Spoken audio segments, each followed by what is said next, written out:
আমাদের সামনে just laboratory কি করে ওটা রিডিং করে তাদের ইংলিশ অ্যানসেন্টটাও ঠিক কতটা ভালো না, কারণ তারা অনেক আগে থেকে পড়ে আসছে। প্রথম দাবি হচ্ছে আমাদের যোগ্য টিচার নিয়োগ করতে হবে। আমাদের কিছু ইউজিসি নীতিমালা আছে, আমাদের প্রত্যেকটা স্ব বিশ্ববিদ্যালয়, আমাদের বাংলাদেশের প্রতিটা নার্সিং কলেজ বিশ্ববিদ্যালয়ের আন্ডারে। তো স্ব বিশ্ববিদ্যালয় অনুযায়ী যে মঞ্জুরি কমিশনের নীতিমালা, সেই নীতিমালা ফলো করে আমাদের হচ্ছে শিক্ষক নিয়োগ দিতে হবে। এটা হচ্ছে আমাদের প্রথম এবং প্রধান দাবি।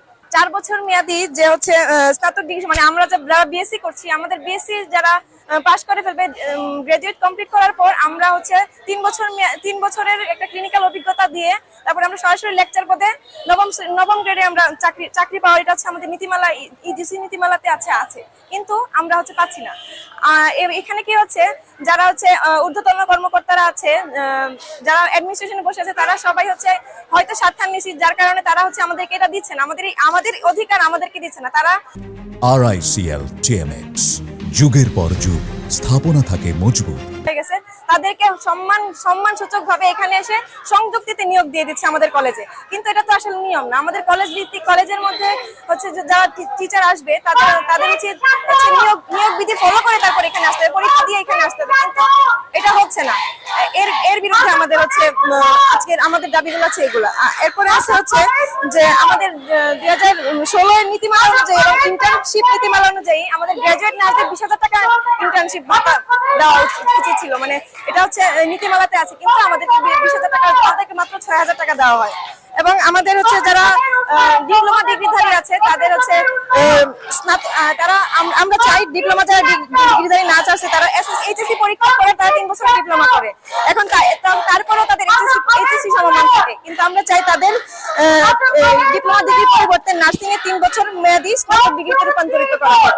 এবং আমরা চাই সরকার অনুমোদিত সকল বেসরকারি নার্সিং শিক্ষা প্রতিষ্ঠানের জন্য টিউশন ফি নির্ধারণ করতে হবে, এবং সকল বেসরকারি হাসপাতাল, স্বাস্থ্য সেবা ও নার্সিং শিক্ষা প্রতিষ্ঠান সমূহের নার্সিং কর্মকর্তা ও শিক্ষকদের জন্য মানসম্পন্ন সর্বনিম্ন বেতন ভাতা নির্ধারণ পূর্বক প্রজ্ঞাপন জারি করতে হবে। আমাদের এখান থেকে বের হওয়ার পরে দেখা যায় চাকরি ক্ষেত্রে আমাদের বেতন অনেক কম, যা হচ্ছে আমাদের 4 বছর পড়াশোনার পরে এই বেতনে আমাদের আসলে একটা গ্রাজুয়েট নার্স এই বেতনে চাকরি করা যায় না। কিন্তু এই আমাদের যদি একটা মিনিমাম একটা বেতনের একটা স্কেল থাকে, তাহলে হচ্ছে বেসরকারি সরকারি আমাদের মিনিমাম একটা বেতনের স্কেল থাকা উচিত আমি মনে করি। এবং আমাদের যে গতকালকে আমাদের এই অবস্থান কর্মসূচিতে বরিশাল নার্সিং এ কিছু শিক্ষক তারা হচ্ছে শাবল, হাতুড়ি এগুলা নিয়ে এসে তাদের বাধা দেয়, কর্মসূচিতে বাধা দেয় এবং তাদের উপর সন্ত্রাসী হামলা করে। আমরা সেটার প্রতিবাদে আজকে আমরা সবাই এখানে জড়ো হয়েছি।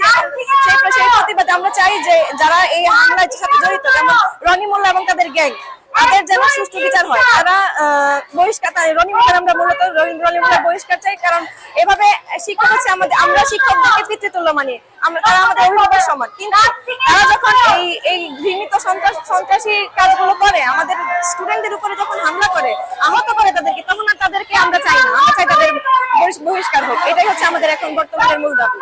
ক্লাসের বিষয় যেটা হচ্ছে যে আমাদের স্লাইড রিডিং এর বিষয়টা দেখা যাচ্ছে, অনেক শিক্ষক আছে যারা আছে একটা বিষয় স্লাইডে উপস্থাপন করে, দেখা যায় স্লাইড শেয়ার বা চ্যাটজিপিটি বা বিভিন্ন অনলাইন আর্কাইভ থেকে স্লাইড গুলো বানিয়ে আমাদের সামনে জাস্ট ল্যাবরেটরি কি করে ওটা রিডিং করে ওটা আমাদের বাংলায় ট্রান্সলেট করে দেয়। কিন্তু দেখা যাচ্ছে আমাদের ইংলিশ কারিকুলামে আমরা পড়াশোনা করতেছি, এবং যে বিষয়টা আছে ওই বিষয়টা যেটা আমাদের ভালোভাবে বোঝাবে, এবং তাদের ইংলিশ অ্যানসেন্টটাও ঠিক কতটা ভালো না, কারণ তারা অনেক আগে থেকে পড়ে আসছে।